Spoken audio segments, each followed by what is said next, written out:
Okay, today we're going to take a look at some more versions of this paddle robot. I already did a video. I'll put a link to it down below for the Mighty Robot, this very early Japanese version with the spark and wind up. But then some of you are commenting that you'd seen the ones in the later years, so I went, I've got those somewhere, I'll just have to look for them. So basically these ones in the more fancy box, this paper insert, and it's got all kinds of inserts in there. It just says lighted breast go action, and what did it say underneath this piece of paper? Let's move this up. That's how they hold the box. Sparky robot, made in Japan. I was trying to remember if this came out in the 1990s or early 2000s. I think the 1990s. Both boxes are the same. It came out in these two versions, and somewhere, here we go. See on the bottom of this one, it does say made in Japan. Haven't wound this one up. I don't know. What the heck? Let's find out, right? Takes a lot of winds. Could be a good thing, could be a bad thing. It's not throwing out any incredible sparks, but it is sparking. I'll lay this guy on his side so we don't have to worry about him moving. So the silver one has slightly different litho. It's all tin. As you can see, this one still says made in Japan. It's an interesting thing about it, though, is when you get over to these ones were made in China, and I'll get them both of them side by side on the camera, and there just isn't any difference. Spark robot.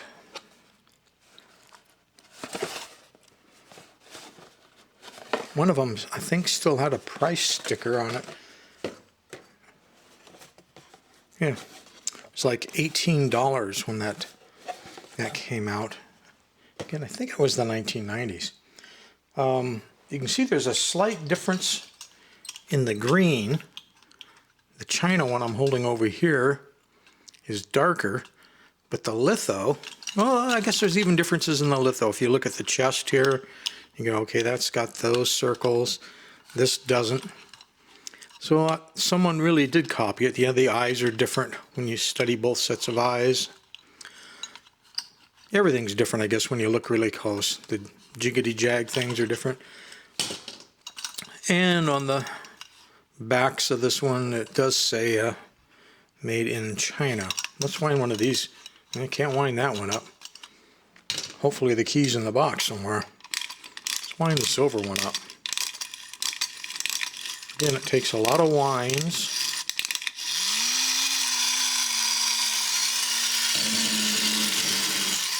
It runs about the same. Sparks about the same. Nothing to really write home about. Just every now and then you get a spark. I can see the flint in there. It's in good shape. It's just not a very good sparker. Be the type of flint they used or something like that. Let's compare the two silver ones side by side. The eyes are closer on the two silvers. The mouth is closer.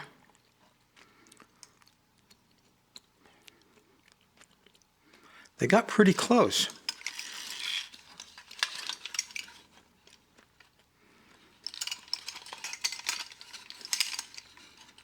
Yeah, I'd say the two silver ones are closer to each other than the two green ones. There were more differences in the litho in the two green ones. I don't remember if we studied the back of them side by side. Oh yeah, these little things are all completely different. The circles don't have the highlights. And over here we have these three circles on the China one and none on the Japanese one. Let's compare this Japanese repro with the original one. Obviously the colors are completely different and the lithos are different. All they did was kind of copy the style. The original did have the 3 dots on the back. Interesting. Of course, the original box was completely different too. So there you have it. Some later reproductions of the mighty robot, or the mechanical robot, or the sparking robot, depending on which type of name you'd like to use. Probably just call these sparking robots, since that's what their boxes are pushing for.